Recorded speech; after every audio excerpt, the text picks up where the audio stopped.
जय श्री कृष्ण। सभी को वैदिक रिचुअल सनातनी चैनल पर आप सभी का स्वागत है। हम इस चैनल पर श्रीमद् भगवद गीता सरल अर्थों के साथ, सरल शब्दों के साथ सिखाई जाती है। तो जिन्हें भी श्रीमद् भगवद गीता सीखना हो वह इस चैनल से जुड़ सकते हैं। तो चलिए, अब पहले अध्याय में हम यहाँ पर पहुँचे थे कि के मैदान में जब कौरव और पांडव युद्ध कर रहे थे, तब अब इन श्लोकों में ऐसा अर्थ आता है कि युद्ध के दौरान जब युद्ध का प्रारंभ हुआ, उसके भगवान ने कौन सा शंख बजाया, अर्जुन ने कौन सा शंख बजाया, सभी ने शंख बजाया, पर वो शंखों के नाम क्या हैं वो उसकी चर्चा इस श्लोक में की गई है। तो चलिए इस श्लोक को समझते हैं।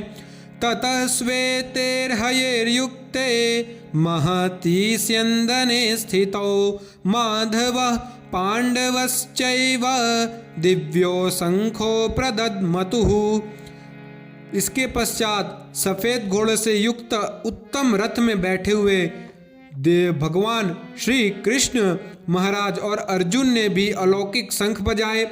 पांचजन्यम ऋषिकेशो देवदत्तम धनंजयः पौंड्रो दधमो महाशंखम भीमकर्मावृकोदरः। श्री कृष्ण महाराज ने पांचजन्यक नामक, अर्जुन ने देवदत्त नामक और भयानक कर्म वाले भीमसेन ने पौंड्र नामक महाशंख बजाया।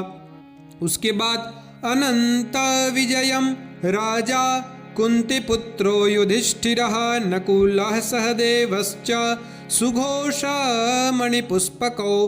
कुंती पुत्र राजा युधिष्ठिर ने अनंत विजय नामक और नकुल तथा सहदेव ने सुघोष और मणिपुष्पक नामक शंख बजाए। श्रेष्ठ धनुष वाले काशीराज और महारथी शिखंडी एवं दुष्टदुम्न तथा राजा विराट और अजय सात्यकी राजा द्रुपद एवं द्रौपदी के पांचों पुत्र और बड़ी भुजा वाले सुभद्रा पुत्र अभिमन्यु, इन सभी ने हे राजन सब ओर से अलग अलग शंख बजाए।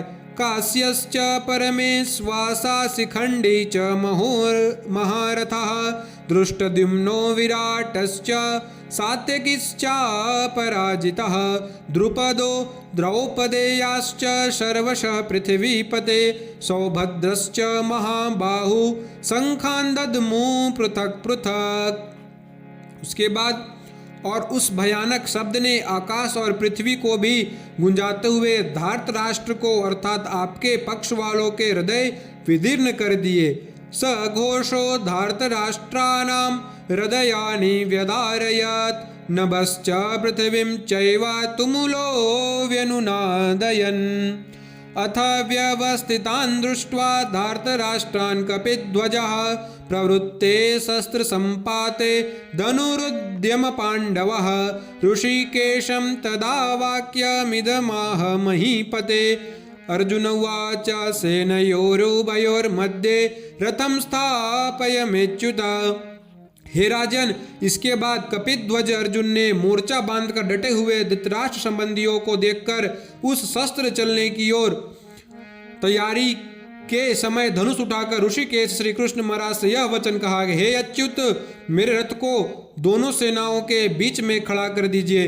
यावदेता निरीक्षे हम योद्धुकामान अवस्थितान् कैर्मया सह योद्धव्यमस्मिन् रणसमुद्यमे।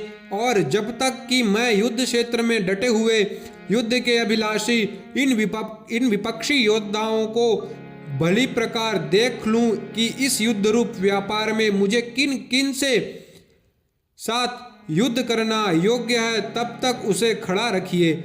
योत्स्यमानान् वेक्षेऽहं य एतेऽत्र समागताः धार्तराष्ट्रस्य दुर्बुद्धेर्युद्धे प्रियचिकीर्षवः। दुर्बुद्धि दुर्योधन का युद्ध में हित चाहने वाले जो ये राजा लोग इस सेना में आए हैं, इन युद्ध करने वालों को मैं देखूंगा। संजय उवाच